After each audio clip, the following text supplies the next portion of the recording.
Hello, everybody, and welcome to episode number 72 of the Whitey and Will Sports Show. Today is Sunday, April 16th, and we have we did a little catch-up episode about a week and a half ago, and now we're back on.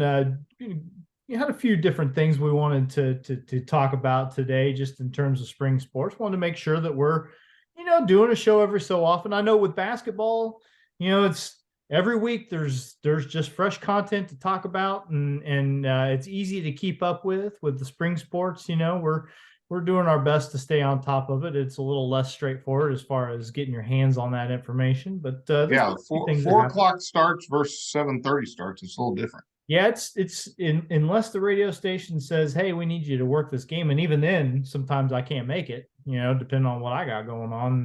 Right. It's just harder to get out and we see. don't. But there's been some stuff going on. We talked last time about how the weather had not been real cooperative for some of our teams, and they were kind of off to a slow start. But yeah, we had a good week of weather this week to get some games in, and there's just been a few things happen that felt like we needed to talk about. Some local teams that are off to they're really off to great starts to their years. Some individual performances that need to be mentioned. I don't really. We don't know where we're going to start. Of course, we didn't map any of this out because that goes against everything that you expect as a viewer of this show, to think that we just have like a rubric that we're going to follow here. But Whitey, I'm not even sure what a rubric is. I'm so old. Actually, rubric's probably the wrong word. A rubric is like a scoring sheet, for like if you're judging something, it's like your baseline things that you're looking for. Maybe an outline is more like what I was thinking. Ooh, yeah, now you got me. Use the word outline. I can do an outline. I got no outline, but I do know that, and we were talking a little bit about this before we started recording, but one of the things we definitely wanted to touch on, I think that's just where we'll go, is not yesterday, but the previous Saturday, Effingham had that Apollo doubleheader up at Mahomet, and that was a very highly touted matchup because, of course, Mahomet-Seymour has got the Blake Wolters kid, an Arizona commit, who is throwing in the mid to upper 90s and getting a lot of talk about, getting a lot of scouting done on him. Of course, teams are going to be trying to talk him out of going to college, I'm sure.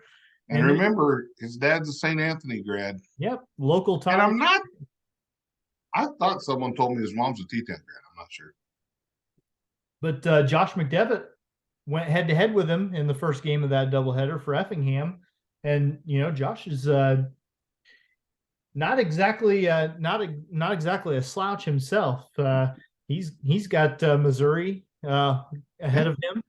And with all eyes on him, he outdueled the Wolters kid, and Effingham got a 2-0 win in that ball game. It was obviously a great performance. Did Effingham, McDevitt, and the bullpen combine on the no-hitter? Isn't that right?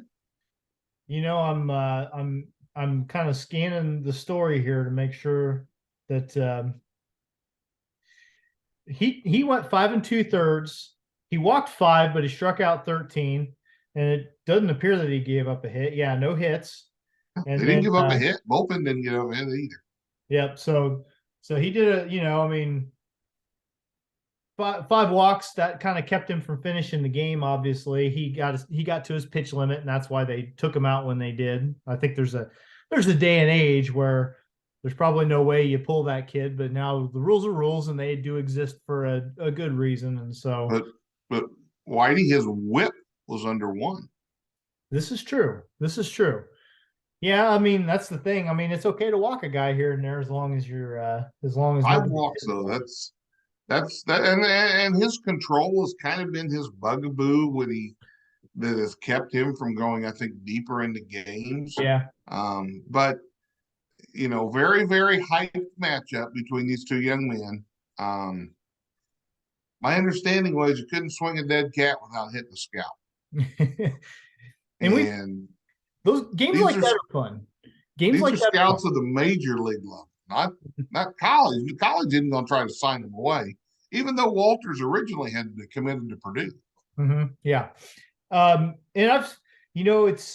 it's few and far between that you get to cover a game like that in this area.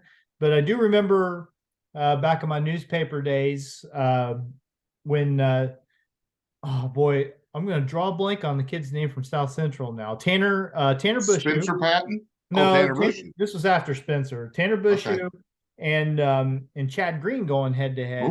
For that one, there were a lot of radar guns behind home plate for that one. So it's always kind of fun to be amongst the masses there and know that you're going to be writing about a story that a lot of eyes are on.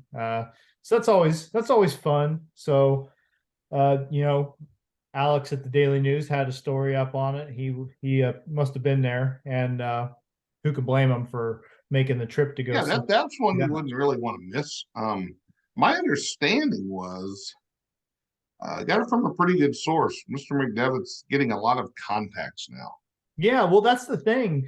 I think just speaking of that matchup that I just mentioned, that Bushu Green matchup, I think that at the time, as I recall, more of the scouts, more of the were there to see Bushu, probably. Might have been there to see Bushu.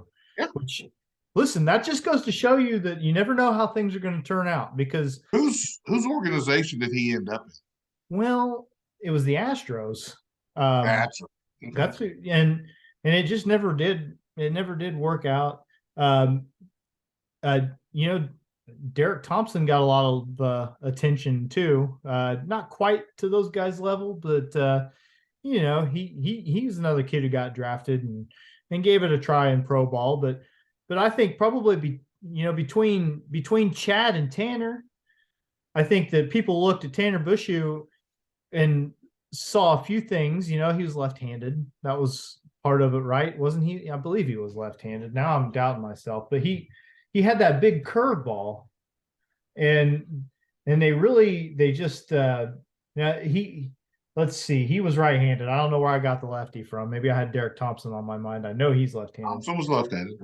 Anyway, Derek was the master of the changeup. He had a major league changeup. Yeah, but Bushu I think he had that build that kind of he was 6'4", but kind of skinny. And scouts could look at a guy like that and say, boy, we, think what we could do with this kid once he turns into a grown man. But Chad still in the big leagues, still working. He's working back from Tommy John surgery. My daughter was just asking me, she said, when's he going to pitch for the Blue Jays? And I was like, well, if we're lucky. Last projection I saw was still late July, early August. Which would make sense. That'd be about right.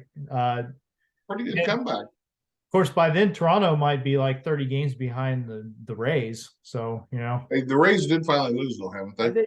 They did finally. I think they lost a couple, actually, to Toronto, as a matter of fact. So, but anyway, nice job for Mr. McDevitt. It's the second game didn't go so well for Effingham, and they're still trying to battle their way back up to 500. But for that game, all eyes were on them, and and when a kid pitches that well, and there were a lot of strikeouts, but you still had to scratch a couple runs across. You still had to prevent the other team from scoring when they did get base runners, and they seem to have done their jobs in that very important game, or a very, very well-attended game, at least. Yeah, very publicized, lived up to its hype. Let's stick with the Hearts. I did their game with North Clay on Thursday. Kind of momentum swingy.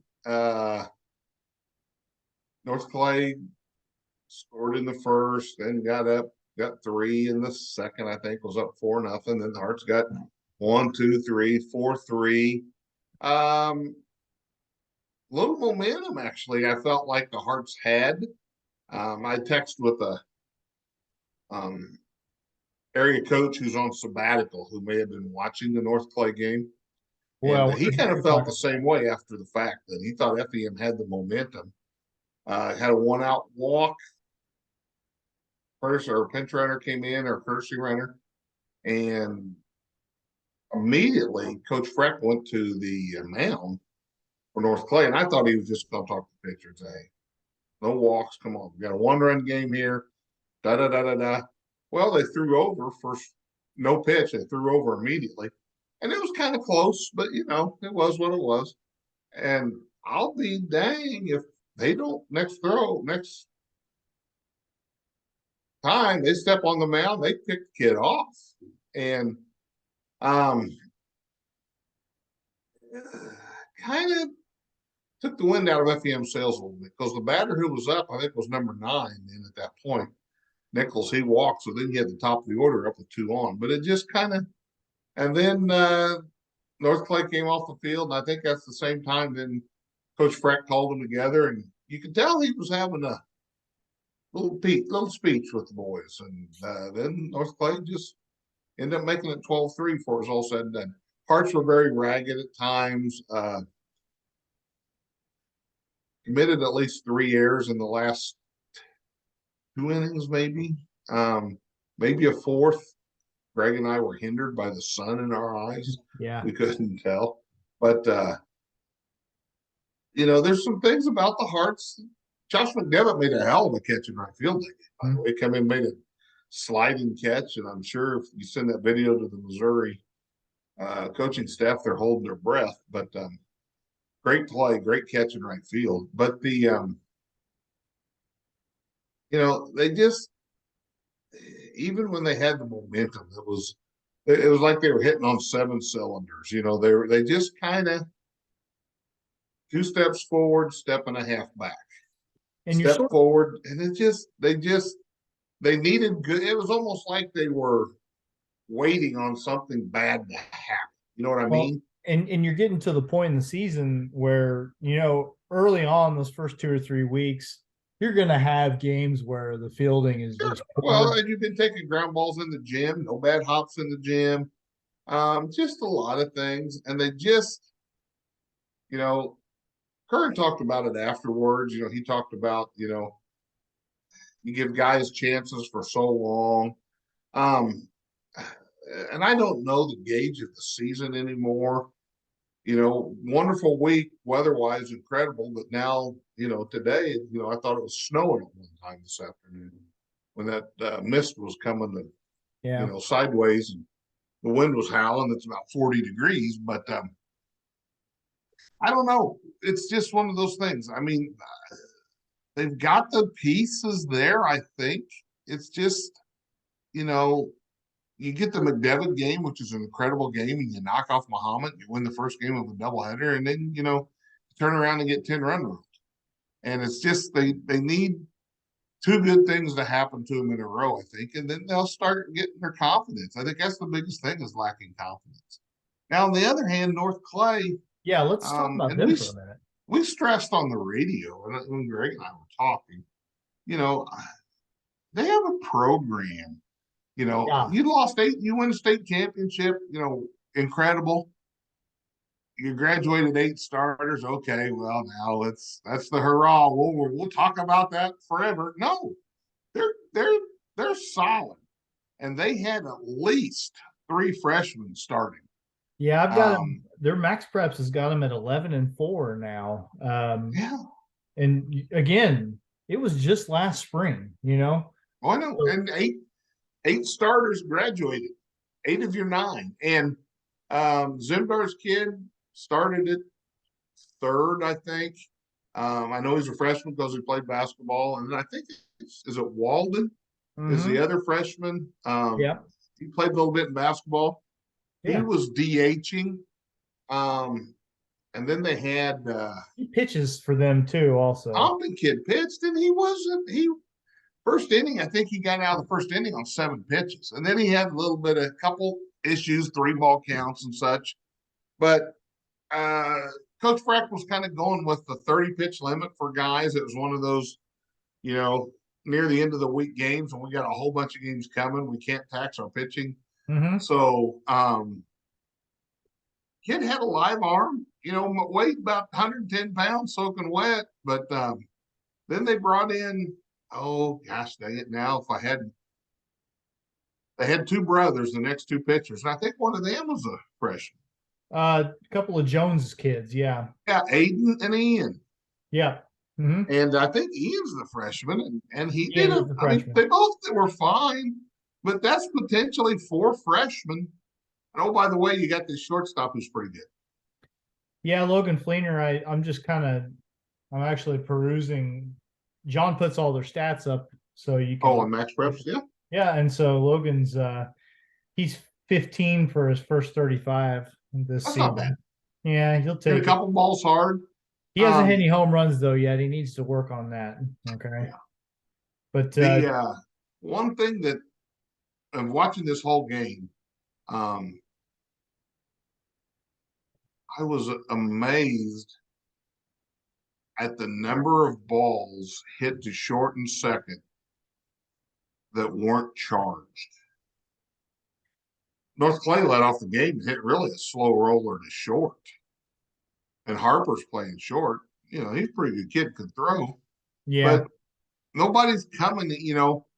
And when I say slow roller, it wasn't like a dribbler, but it wasn't like a one hop, you know. So, and nobody, and I don't know if they're worried about the lip coming in hard and then that little lip at the end of the grass and the dirt giving them that little okey doke hop or something. But North Clay led off with an infield single just because we weren't charging. Now, Mitch Arnold didn't charge a ball either, but Mitch Arnold would about break my hand every time he threw it first. So yeah, that's different. The thing. Like it for me, and listen, I don't have any sort of lived experience playing up the middle because being left-handed, being left-handed and also probably just incapable anyway. But being left-handed is my excuse. I didn't play a lot of shortstop in my life. Okay, so, but I do have a lot of experience not having the best arm in the world, so I do know that the more time you can give yourself to make that throw, the yes, I agree. It's pretty basic almost stuff. Like it's almost like stay back and show off the hose. Yeah, which is fine if you got the hose, but very little margin for error. Then you better. Well, there was one play I think Logan kind of laid back on one, and it was close, but he got him. But Logan has the hose. Yeah, he does. Good ball game. Really good ball game. Very impressed the way they played. This is one of those things. I mean, again, the postseason, my gosh, you're going to have 2 regionals in the area with St. Anthony, Altamont, South Central, and North Clay is probably the top 4 seeds, is my guess. And you're like, wow, you had them in different parts, even move you 30 miles one way or the other. That could be Because you want to talk about programs, and John Freck, he's been on our show. He was a great guest. He's clearly got something on the ball there. Okay. But then, look at South Central, they haven't lost yet. Kurt Jones pretty well knows what he's doing. Kurt Jones. And the thing is the guy can coach, obviously. Yes. But he's also just a pleasure to talk to. Like, we didn't get a lot of chances to go over there as a reporter, but when I did, I always knew that, I was gonna have a nice conversation afterwards because he'll tell you how it is, just a fantastic coach and excels at getting the most out of what he's got. Like, I don't look at South Central year in and year out and say, man, look at all the studs they got. Look at all the athletes they've got. But they're efficient. Yeah. Play well. Talking about Coach Frecky, one downside, though, I'm a little concerned. He came on and we found out on the post-game interview he's a fan of the morning show. So that's kind of a strike against him. Well, I don't know. I occasionally find myself listening to the morning show myself. Well, I like to listen to Brian Herman because he's stuck with a couple of guys there that like to talk. So Brian occasionally gets to get a word in anyway. But no. But yeah, and Altamont, it looks like, I don't know if they've had some kids out, but they're kind of now starting to play consistent ball. Mm-hmm. And yeah, then so they're up to 8-5, which what they were like. They were under 500 there for a little while. I think they got off to maybe a 1-4 Yeah, they beat 1-3, Nokomis. 1-4 start, something. They beat Nokomis their first game, and then they lost 4 in a row. But Yeah. again, like, you know, they lost to Newton. They lost. So they're 7-1 since then. Yeah. Yeah, they've I'm looking. They did get beat by Quincy Notre Dame yesterday, but yeah, they were in a tournament somewhere, weren't they? Yeah. Played QD in the championship. Yep. And pretty good 2A school there. And speaking of you know, teams off pretty good starts, Windsor Stew Straws sitting at 9-1. Those two play each other tomorrow. So that'll be and Windsor, obviously, they're number 1 graduated, but they're pretty good. Well, and I think that's just another example of a school district that just they've always got it, and they've got kids that take it seriously and play it like it means something to them. Yeah. And you know, I mean, Mark Washer was an excellent coach, and you know, I'm a big fan of the Harmeyer kid that's there now. You know, I really he's a South Central kid though, isn't he? Yep, and he actually he Kurt Jones coaching tree. Yeah, and he coaches he coaches JV basketball for the boys at Neoga too. So he kind of between those two. He goes Andrew Snow, you know, another South Central guy at Neoga, who I also like an awful lot. Some good connections there, but Windsor Stew, you know, it's just it's just you could tell. I think the schools where the kids play a lot of ball on their own too, you know, like they take that summer initiative. I've had coaches pull me aside over the years and say, man, we got talented athletes, but they don't play in the summer. Like they don't, like, this is it.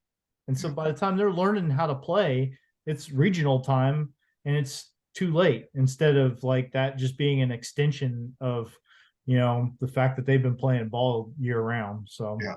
And St. A's record now is what? Let me make sure I've got that right. St. Anthony baseball. Get to the right tab. I got them at 9-2 right now. So and then Brock Fearday had the no-hitter against. Yeah, they beat Mount Zion 17-0 in 4 innings. Yeah. Which when I saw that score, I thought, okay, and this isn't a negative towards St. Anthony, but Mount Zion's been like the measuring stick for 3A schools in the area. Yeah, I don't know who Mount Zion pitched in that game, but it was again 17-0 in 4 innings. So and perfect game for Brock Fearday. Yeah, struck out 6. You know, didn't give anything up. I mean, 4 innings. You know, 4 innings or not, that's a impressive outing. You know, and yeah, and they've had big wins. That's a big one. You know, they had walked off Altamont, had a big win there. Yep. I mean, and yeah, that's the thing. Let me read their scores off to you. Okay. I won't read all of them off, but I'm going to read just the ones that fit your narrative. A curated list of wins. They beat Olney 16-2. They beat Flora 16-2. They beat Altamont 11-9. They beat Mattoon 13-3. They beat Waltonville 11-2. Mount Zion 17-0. Salt Fork 10-0. And Casey Westfield 13-0. Now they beat Monticello by? Didn't they beat Monticello? Mahomet. They didn't beat Mahomet, but they didn't play I don't have Monticello. Oh, well, then someone else must have played. I thought somebody put a thumping on Monticello. Their only losses are to Mater Dei and Mahomet. And even then they scored 6 and 4 runs. Like they have not. My point is they score a lot. They hit. Yeah. Like they got some young kids in there too. They got some freshmen and sophomores getting a lot of at bats. Yep. I mean, I know that like the Loritzen kid is he a freshman? Freshman. I saw him at church today. He had a little extra holy water, so he probably had a good week. And he was starting in the fall, you know.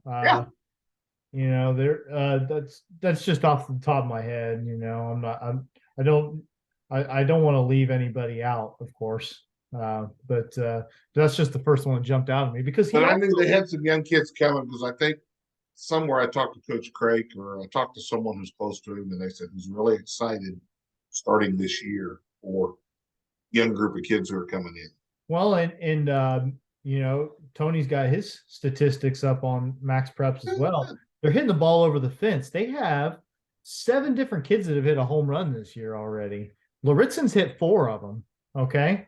Eli Levitt, 3 of them. Bo Adams, who, as far as I know, is still their center. I don't know why he wouldn't. I think he's a sophomore, isn't he?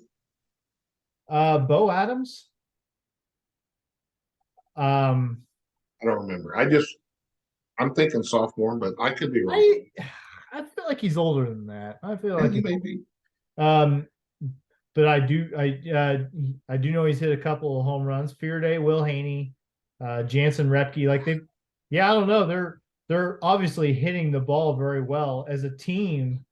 As a team, they have a 396 batting average, which I just read off the numbers, right? They're obviously just scoring a lot of runs. So now think about that. Wasn't it Harrisburg that had a team 450 batting average when Derek Thompson shut them out in the championship game?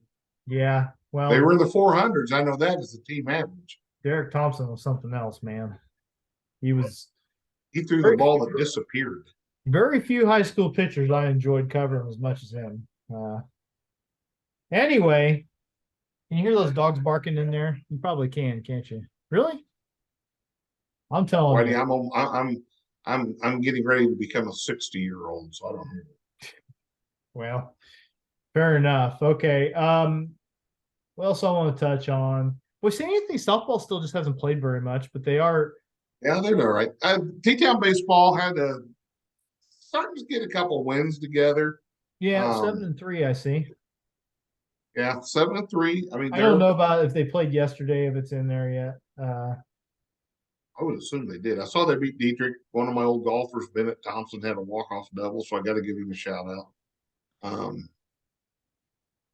And then you talk about softball. Effingham, did they sweep Matt Toon over the weekend? Yeah, I was going to say I saw Effingham's. So here's the deal with Effingham too. Let me answer your question first. Yes, they swept Matt Toon. They beat him 10-9 and 13-2 yesterday. So Effingham is 8-4 overall, 4-2 in the Apollo. Now here's the thing: Sage Altoff is not pitching for them. She got hurt. Yeah. So I don't think she's going to pitch this year, if my understanding of that is correct. But she playing at all? I don't think so. I don't believe she can. We can. Okay. It's not my. I feel like it's not my place to say what I heard because I'm not sure it's true. But I would. Hey, the HIPAA cops come after you, Lonnie. Your wife knows about HIPAA. But I will say that in her stead, there's an Armstrong girl that's doing almost all the pitching for them, Natalie Armstrong.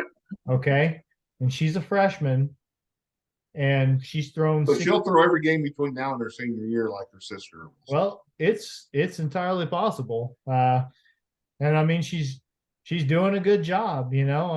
Obviously giving up some runs here and there, but they hit the ball. Sounds like they hit the ball. If you hit the ball, it doesn't matter. It looks like Sydney Donaldson is putting up some pretty good hitting numbers so far.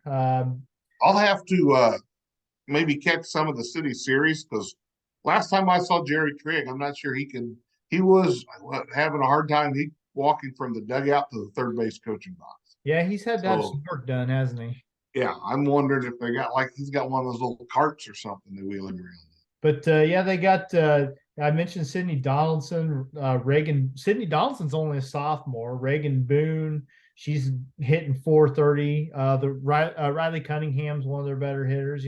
But you look at their team, and aside from those Cunningham girls who are seniors, everybody else. Everybody else is mostly sophomores. Yeah. So there's going to be. There's some pretty good stuff on the horizon, and I'm looking at these statistics, and I'm not seeing Altoff here at all. So it doesn't. That's a shame because Sarah in basketball, she's pretty good athlete. Well, she's a spark plug too. She's just she's a fiery kid. I think gets after it, and she had to pitch as a freshman last year, and it's a big adjustment to make from, whatever level of travel ball you're playing in junior high and this and that to be playing Apollo Conference, games on the weekend. Because you got Mount Zion, you got Mattoon, Charleston. Those are really, really three really good girls programs. Yep. And then you said, what's St. Anthony's record now? Because I know they've had just bad luck every time they're supposed to play. Their weather craps. Their max preps has got them at 5-3. They even I know they were supposed to go to Rantoul and play a tournament on in that complex, where they've got the turf fields. They canceled that, and even that they couldn't get in because of the weather. That's when they had those tornadoes all around that area. Yep. And they lost to Newton. Newton's real good. So and they're still 2A, correct? St. Anthony's still 2A this year. There was actually WCAA did a piece on. I saw that. Yeah, talking about how much how high their expectations are because they've still got so many players left over. But is the Kibler girl done for was she able to come back at all? Is that the one that catches? Yeah. She had knee surgery, I think, shortly after volleyball season, maybe. Yeah, couldn't participate in basketball, right? Was that the deal? Let me see here. I don't know. I didn't know if she was still gonna have chances of getting back at it. It looks like it looks like she has played some, so I don't. Well, is that her sister or is that both of them on there? Well, there's Sydney Kibler, but she's only played in a couple 3 games, so I don't know which ones those were. So I don't know if something else happened. Because I knew they were going to put Nieberger behind the plate and make that switch. Who normally is a catcher, she just moved to third. So they're getting there. P-Town's starting to string some wins together a little bit. I saw where Gibson girls had a couple of nice outings on the mound. They're hitting the ball a little bit now. And it's the same thing. It's just we haven't been outside. All of a sudden we're outside, It does look like Sydney Kibler played or at least had at-bats in a game just a couple days ago. So, I don't know exactly what the availability is there as far as where she can be in the field or anything like that. But right. So anyway, yeah, T-Town softball. I'm grabbing their record. They're up over 500 now. So they're, they got off to a little bit of a slow start, like you said. Well, they were missing some kids early. I think they got most of their folks back now. So they got South Central tomorrow, and let me tell you something. South Central just got a really nice softball win. They beat Casey, and they beat Casey on Friday 9-6, and I believe Casey's only lost a couple games in the last couple of years. But Casey's 1A, right? St. Anthony beat them in the sectional that year. I was doing the game with Matt. So I think Casey's still 1A. Yeah, but they're good. Yeah, no, they're a good program. That was that loss to South Central. They were 18-0 before that. So okay, the one school I've seen, it seems like not having a wonderful year, which surprised me because they're usually really, really good, is Cumberland. Yeah, Cumberland. I think Cumberland might be kind of young, if I'm understanding. Okay. They lost. Well, their girls basketball team had a really good year last year too. Yeah. And had an okay year this year, but obviously they lost a couple of really important seniors, and both of those girls were softball players as well. So, I think that's part of it. But yeah, you kind of have certain expectations year in and year out for Cumberland, regardless of what they're graduating. Right. They kind of were. They were 180 Casey there for several years. And I said Casey was 18-0 prior to that loss. Actually, they played a few more times since they played 3 games yesterday. So regardless, big win. Ted Kerner, shout out to him at South Central. You had to get the Ted Kerner shout out in it. Well, I like to get a Ted Kerner shout out now and again. He's an okay guy. So we'll we'll give them some love on the show. Switching gears. Okay. I did see some couple school records broken in track Okay. this past week. Caitlin Volling at T-Town broke the 100 and the 400 record. She ran a 58.6 in the 400. It's a pretty good time. I mean, as a bit of a speed demon myself, I guess I'm mildly impressed with that. A little bit, very small bit. That's actually, impressive. No, it is. It is. It's yeah. And then I saw St. Anthony broke a 4x8 record that was very old. Well, I say very old. It's only a couple of years old, but the one group that held it was at one point was like Matt Feldick, I think, and maybe Blake Kerner, a group of those guys from the aught years. But I want to say Elder and Walsh were part of it. I just don't remember all four of the runners. If you can vamp a little bit, if you can talk, I might be. I have a hard time talking in public. But that you say the 4x8 is that what you're talking? I think it was a 4x8. Yeah, well, 4x8. That relay team would be Aiden I saw this too. Aiden that's right. It was Broniker. He was on there. Giovanni Buccio, is that right? That's the one I couldn't think of. And Colin Walsh and Griffin Elder, yeah. So Elder, yeah. Congrats to those guys. That's impressive. Yeah, there's been some decent kids go through that St. Anthony boys track program over the years. I actually coached that for 1 or 2 years. Is that one of those deals where they say, listen, we need a coach and you're No, that's one of them that say where you are the coach. They don't say we need. Said you are. My favorite thing was the late Mike Daters was a triple jumper, and Mike did a couple other things. Every time you'd stop the bus, and those are these poor track kids. You get done at 7:30. So we were the kings of McDonald's whenever you were at the Olney Invitational somewhere. So the late Mike Daters would always say, "Coach, remember, you're the bus driver. I'm the coach." So, I think we may have fudged and got a few free meals for Michael on those days of the track. And everybody else would. Now when you were in school, what were you a star track athlete? What was your event? No, well, for 1 year, I held the 6th grade record at FAM Central in the mile. Is that right? Was that the first year of the program? No. First year they let, I think 6th graders run them. Yeah, I don't know. I figured Pickett just said, I just remember, I think it was 6th grade, maybe it was 7th grade. I don't know. But I was just trying to figure out. I was like right around, maybe right around 6 minutes. And then like Danny Lake came the next year and he may have shaved 20 seconds off the record on it. See, I think I was just like the only person that ever timed in it as a 6th grader. See, I always ran the mile in junior high track too because I was slow. So like I figured distance is what I had to do. But my times were not good enough to even. Oh, mine were terrible. I wasn't a trackster. I was baseball. Yeah, once they make you pick between track and baseball, for me that was pretty much a no-brainer. So once I got to high school, it was you play first base and you swing hard. And that was fun.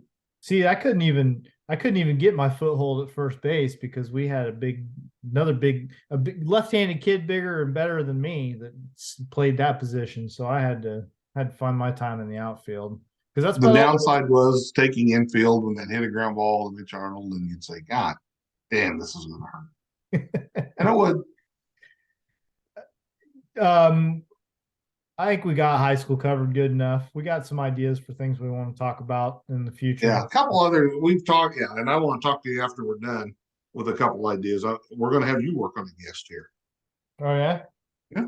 Okay. Get some pull.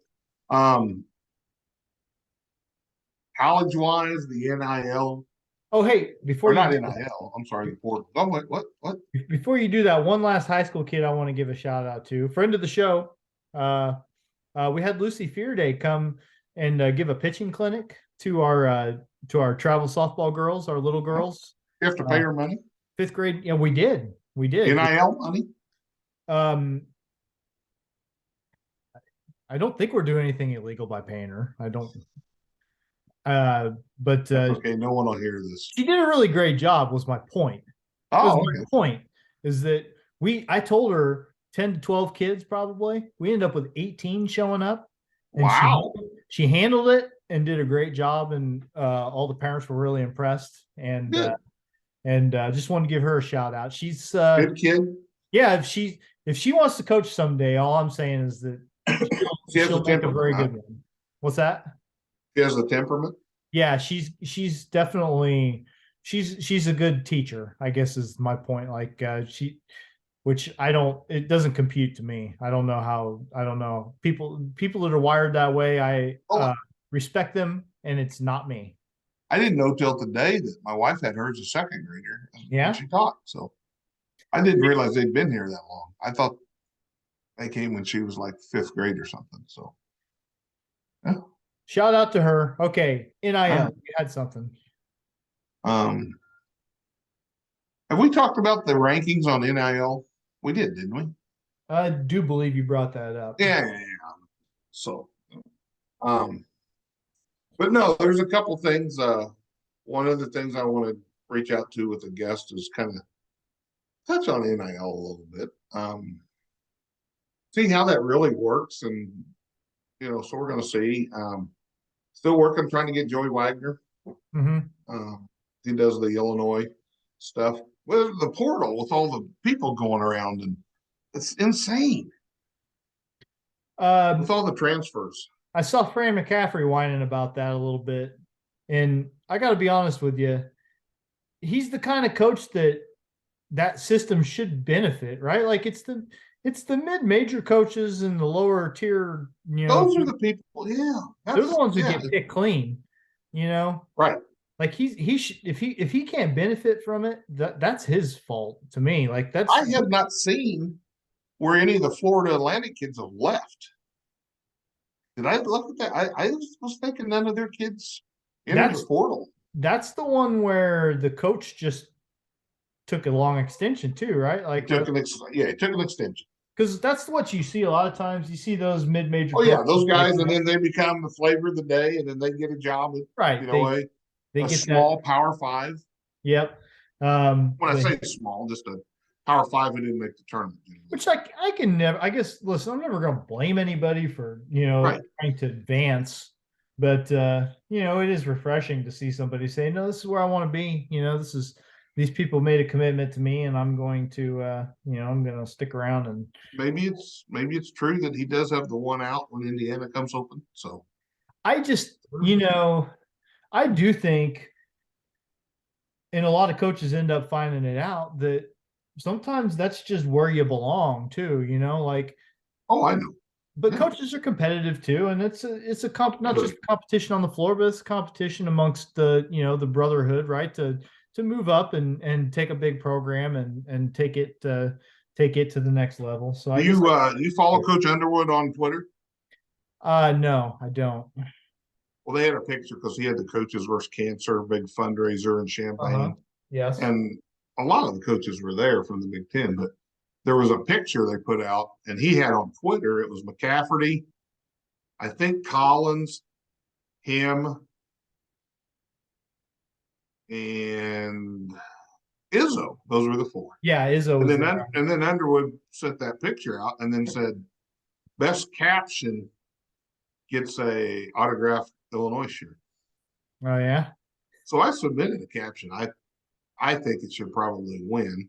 My submission was Fran and the Stare Down. It was a boy band. If this was a boy band, what would be their name? And my submission was Fran and the Stare Downs. Yeah. I just don't like him very much. I'm sorry. Well, I've said that 10 or 12 times on this show already. Yeah. Your feelings are known. Yeah. Oh, another friend of the show. BC Ludwig, medalist again in another tournament. Oh, yeah? She co-medalist again. They were just playing one in they played 27 holes yesterday and only 9 today, or they tried to get as many in as they could yesterday, knowing the weather was going to be crap today. And I didn't see the score. I just saw that she'd accomplished that. So shout out to her. That's, again, being a medalist in a tournament is huge because you've got 60, 70, 80 or more kids. And there's always, some little school, but they've got some really, really good player. So yeah, that's really nice there. The Masters, I saw, and I don't know anything about professional golf, is kind of just outside my purview, but I did see the comment made that on that LIV tour, do they just play? They play 54 holes. So somebody was trying to make that connection that I don't think that was why. I mean, I heard that, but Mickelson is older than Koepka, and I don't think it was a case where Brooks Koepka ran out of gas on the last round. He just didn't have a good round. If anything, I don't feel like their tournaments they have to grind and be as competitive because they don't have to make a cut. Everybody makes the cut. And they already know they have pretty fat paychecks.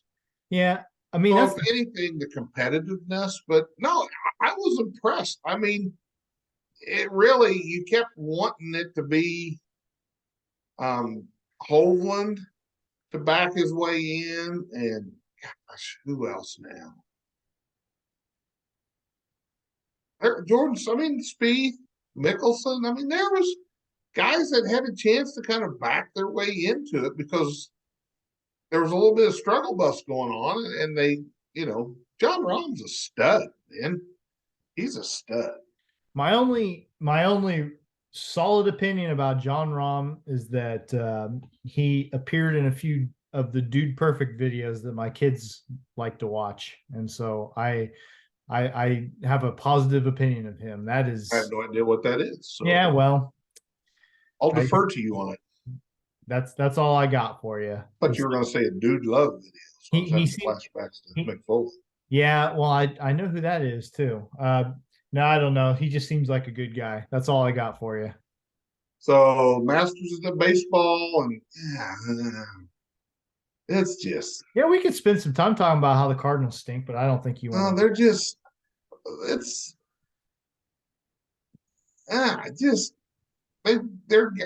hitting the ball. They're doing a lot of good things.